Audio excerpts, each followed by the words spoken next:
तो आइए, पिछली क्लास में हमने पढ़ा है कि वर्णमाला क्या है। ठीक है। तो जैसा कि हमने बताया कि वर्णों के व्यवस्थित एवं क्रमबद्ध समूह को वर्णमाला कहते हैं। और बात की जाए कि हमारे हिंदी वर्णमाला में कुल कितने वर्ण होते हैं, तो 52 होते हैं। हमने बताया भी था 52 कैसे। अ से ज्ञ तक 49 होते हैं और 2 अन्य व्यंजन होते हैं, ड और ढ एक स्वर से श्रमिक होता है। तो इसके बाद हम लोग पढ़ेंगे वर्ण क्या है। वो ये भी बताए थे, वर्ण वह छोटी से छोटी ध्वनि है जिनके टुकड़े नहीं होते हैं, उन्हें वर्ण कहते हैं।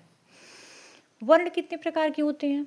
अगला क्वेश्चन बनेगा कि वर्ण कितने प्रकार के होते हैं। तो हमारे जो वर्ण होते हैं वो 3 प्रकार के होते हैं। तो आज हम दूसरे आसान तरीकों से समझेंगे कि वर्ण क्या होता है। मान लीजिए, वर्ण जो है एक व्यक्ति का नाम है। वर्ण किसका नाम है?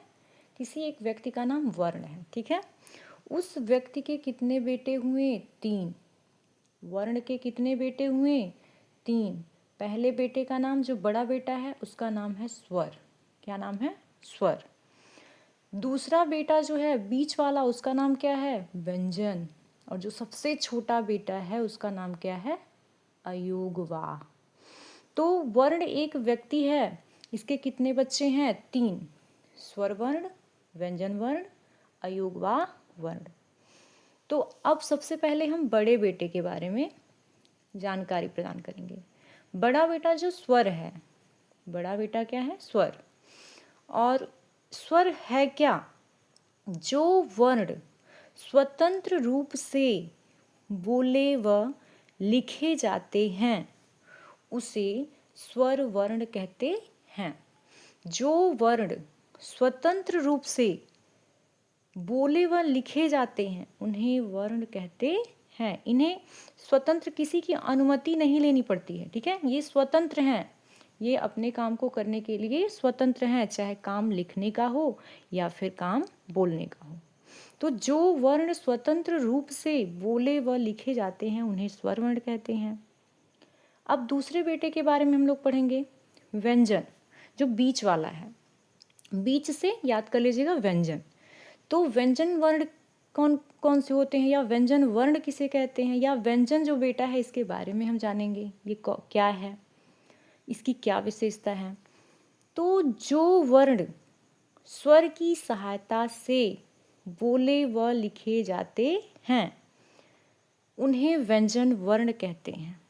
कि व्यंजन वर्ण जो है इसको अपने भाई स्वर की क्या करनी पड़ती है? सहायता लेनी पड़ती है।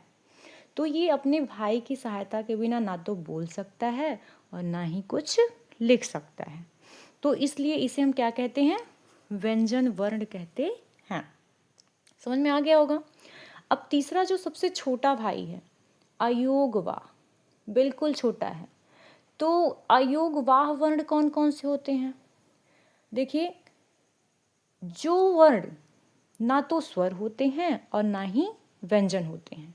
हमने यहाँ पे लिखा भी नहीं है, वैसे समझा रहे हैं कि जो ना तो क्या होते हैं, ना तो स्वर होते हैं और ना ही व्यंजन होते हैं, उन्हें हम क्या कहते हैं? अयोग वाह वर्ण। एक प्रकार से समझ लीजिए, ये जो अयोग वाह है छोटा भाई, ना तो ये व्यंजन इससे कोई मतलब रखता है और ना ही स्वर रखता है, बल्कि इसको अलग कर दिया गया है।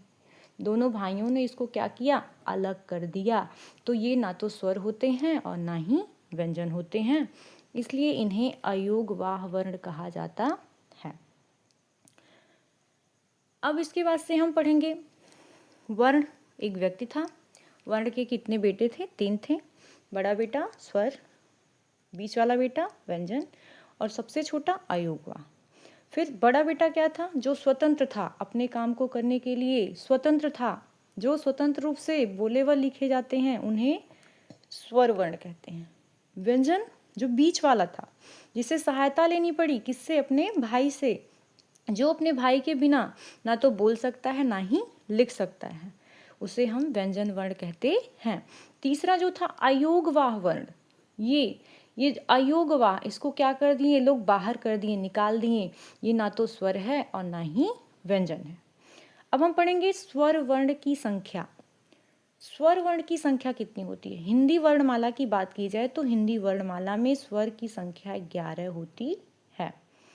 कितनी होती है? 11 होती है। स्वर जो बड़ा बेटा है उसकी संख्या कितनी हो गई? मान लीजिए उसके पास कितने नंबर हैं? 11 नंबर हैं। ठीक है, कितने हैं? 11 नंबर हैं। कौन कौन से? ये मान लीजिए इसने नंबर जीत लिया है। कौन कौन सा नंबर है? वर्ण को जीत लिया है, नंबर के तौर पे ही समझ लीजिए। अ, आ, छोटी ई, बड़ी ई, उ, री, ए, ओ, औ। ठीक है, तो इनके पास कितने नंबर हैं? कितने नंबर जीता? 11 नंबर इन्होंने जीत लिया। अब व्यंजन वर्ण क्या थे? बताए थे कि जो अपने भाई की सहायता इसको लेनी पड़ रही है, ना तो इसके बिना ये बोल सकते हैं ना ही लिख सकते हैं। इनकी संख्या होती है 33। हिंदी वर्णमाला में व्यंजन की संख्या कितनी होती है? 33 होती है। कहाँ से कहाँ तक? क से लेकर ह तक। कुल मिलाकर कितने व्यंजन हुए? 33।